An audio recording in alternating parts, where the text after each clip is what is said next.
Hello, everyone. Welcome to Flying with Friends, the first 50 years. This episode's called Flying with 10,000 Friends, also known as Going to AirVenture 2025. This is where you key up the Mission Impossible theme song because the first thing that we know is one guy cannot go and cover the entire week of AirVenture. There's just too much going on. I did my best, tried as hard as I could. It just didn't work out. There's going to be some gaps. The only thing I can recommend is put it on your calendar and don't miss next year. Get up to the air show. It's so much fun. Another concept I want to introduce to you is the idea that, and this is a true fact. Our fact checkers have verified this. Every day that you spend at AirVenture is a day that does not count against your entire lifespan, and it's called the magic of Oshkosh. So if you want more days, invest in days at AirVenture. You'll love it. You'll thank me for it. So driving up to Oshkosh, I was listening to a podcast, the Opposing Bases guys, and they were talking about the VFR arrival, which is, as everybody knows, is the Fisk arrival, and that it's a place on the ground. You can drive up to it. They gave me the coordinates, how to get there. So early on Sunday morning, I get to Fisk, and it's a really cool little spot, but you can see the little controller cabin up on the hill, all the controllers in their pink shirts. There's already a group of pilots there. Parking is really tough because there's no designated parking. And the airplane stream is coming up the railroad tracks, and there's already the Cessna, rock your wings. Oh, great, wing rock. Go to, turn right and report a left base for 3-6 contact. They're pushing airplanes. It's really, really cool. So I watched that for about an hour and got a thrill out there. And then it was about a half an hour out to the airfield. So I jump in my car, I drive out, get parked, and go into the Poberezny Hospitality Pavilion, where I'm able to get a cup of coffee and the newspaper for the day to find out kind of what the major events are.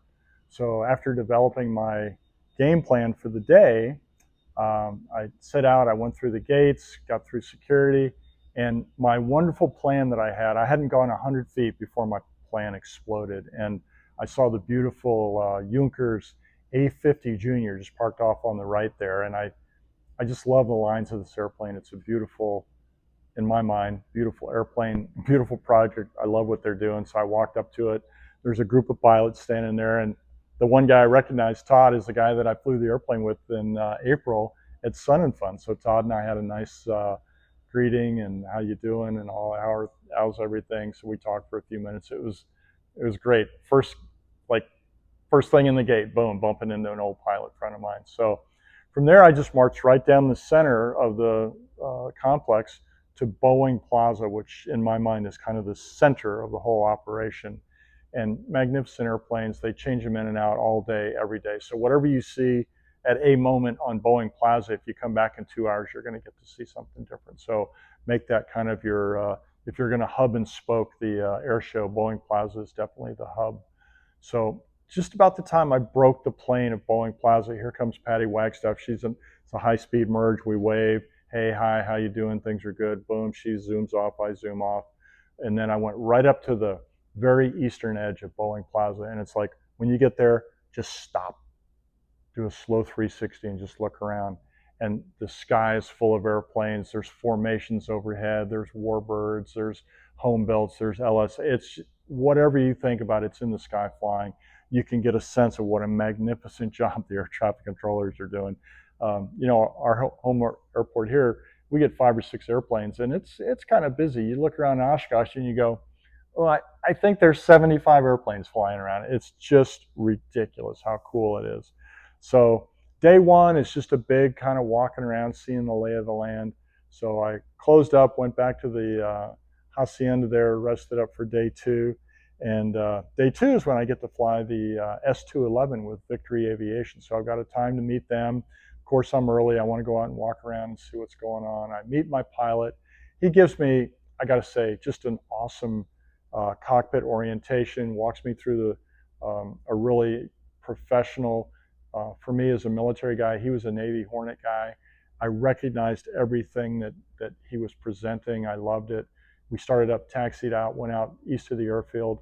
Altogether, it was a 1.1 flying aerobatics, advanced handling.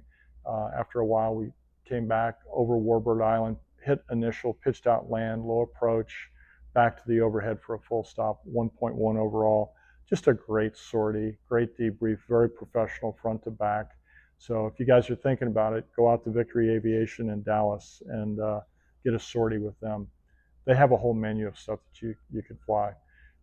Walking back, I went by just walking, and I went by the EAA bookstore, and they've got this guy in there, Colonel Joe Peterburs, World War II Mustang pilot, who shot down an Me-262 and then went on to serve 36 years in the Air Force. So I got his book. He very graciously signed my book and had some kind words for me, which I was very, very grateful for. So from there, back to the hooch, rest up another day, coming back on day 3. Probably the coolest / craziest thing out there were these Goodyear blimps that are flying every day, and they're doing formation stuff. And I mean, blimps in formation to me is it's just the wildest thing you've ever seen. So I saw that every day. And then a little bit later, coming up on Boeing Plaza, here comes an Airbus A350 taxiing up on Boeing Plaza. They stop, shut down, door opens, Airstare comes up, and one of my QB buddies from Lakeland comes down the stairs, greetings. Here comes a couple more QB buddies that we had a nice little reunion there. They got called away to do Delta business, but it was just so much fun to link up with him and then spend the rest of the day wandering around. Resting up, coming back for day 4, I bump into an old Northwest Delta buddy of mine, that great artist, wonderful guy, and he's got his friend Mitch with him from Tin Types, and we're making a plan to go out to Warbirds to meet one of his buddies, who turns out is an A-10 guy that I flew with back when I went through initial training, and I'm all excited to see him. And as we're walking through Fighter Town, Warrior Plaza right there, they've got a P-47 facing an A-10, and it's like in 10 minutes they're having the Thunderbolt 1, Thunderbolt 2 briefing, and I tell these guys, I'll see you later. I split off, go up in the stands, get a seat. A few minutes later, the pilots come out. They're being mediated by a retired Air National Guard general. So he's doing the introductions, and he says, oh, by the way, are there any A-10 pilots up in the crowd? So I kind of stand up, and I turn around and look. There's a guy right behind me. He's standing up. We're waving at each other. Great presentation from Sluggo and Roxanne from the Baltimore Air National Guard. I love these guys. I love what they're doing. A little bit sad that the airplane that's sitting there on the ramp, 626, they're telling us it's going to the boneyard next Tuesday. And I'm thinking, oh my goodness, it's real. They're really going to retire this magnificent machine. So afterwards, we went down, met on the plaza in front of the jet, took some pictures. It was really a great moment. And then after that, leaving the show, I stumbled literally on the side street, stumbled by the National Air and Space Museum tent, and on the back wall they have a sheet there with a 747, the one that's mounted on the wall in the National Air and Space Museum, ship number 6601, which I flew the last revenue sortie on that flight. So I went up and told the guy, I've got a picture of it on my phone, that line in my logbook, and he was just going nuts about it. It was so cool.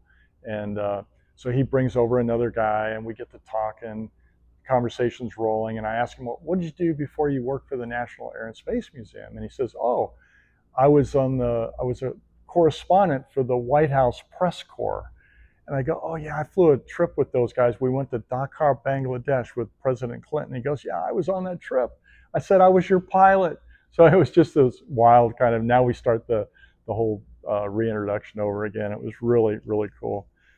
So from there, it's back to the hooch to rest up and get ready for day 5. My plan is to get out early to the Pilot Proficiency Center, where a national figure, Jason Miller, he's got the podcast, The Finer Points, but he also wrote a really good article in the NAFI Mentor magazine talking about flight instructors and the importance of the first 25 hours for their new students. And I so strongly agree with this, that foundation is so critical. And it was good to sit in a room full of flight instructors who have similar interests and share, number one, his article that he expertly delivered, and then we had a little discussion period after that. It was really good to meet and visit with Jason Miller. So from there, I had to hustle from the Pilot Proficiency Center out to Warbirds, where I'm linking up with my good buddy JJ Johnson from back in OV10 days in the mid to late 80s. So he's got an Epsilon TB30, beautiful French trainer. So I walk out through the line, I find JJ, he's surrounded by a group of people, they're debriefing their flight where he had just given a ride, a birthday present to this 86-year-old young man who it turns out is just a phenomenal Air Force Vietnam veteran, had been shot down in the F-4, spent years in the Hanoi prison, and then went on and finished his career with American Airlines. But just a wonderful man, 86 years young, and his eyes are just beaming energy and vitality. It was so much fun to meet him. So from there, I had to hustle out to the campgrounds where I'm linking up with an Air National Guard buddy of mine. We flew the A-37 and the F-16 together. We got activated for Desert Shield, Desert Storms, spent a bunch of time in the desert, and they have a great party out there. And he's got 6 friends of theirs. They make a little, like a wagon train kind of a thing, and they have fireplace and kitchens and ice chests and just kids running around. It's so much fun to visit and link up, have dinner with him. So the rain kind of brought that to an abrupt close, but it was time to head back to the hooch anyway. So by the time I got back at the end of day 5, I'm realizing that my brain is cooked. I've been out in the sun all day, every day. So I'm resting up, and about the only main thing I had to do on day 6 was to get out and visit with the folks at Softy Parachutes, who make my parachutes for aerobatics and others, but had a nice time visiting with them. And then from there, I drifted over to Air and Space, where I got to visit with Matt and Lisa and Madison that I'd met last year, and just a great chance to visit with them. And we're making arrangements that Matt's going to come down to Florida. We're going to get to fly the VMB, cool little LSA high performance airplane. I'm really excited about that. And then that kind of wrapped up AirVenture 2025, and it was just full of old friends, new friends. Some people didn't make names here, but the reason for that is you might see them in a later episode. So what I'd like to do is invite you back. Next episode 3 is going to be with my Air Force buddy, Brad Mismer. We were pilots in the Spangdahlem Aero Club from 1978, and we're still good buddies today. Brad came up, and we're going to tell some stories about flying in Germany in 1978. So thanks for being here. Look forward to seeing you again on the next episode of Flying with Friends, the first 50 years. Thank you.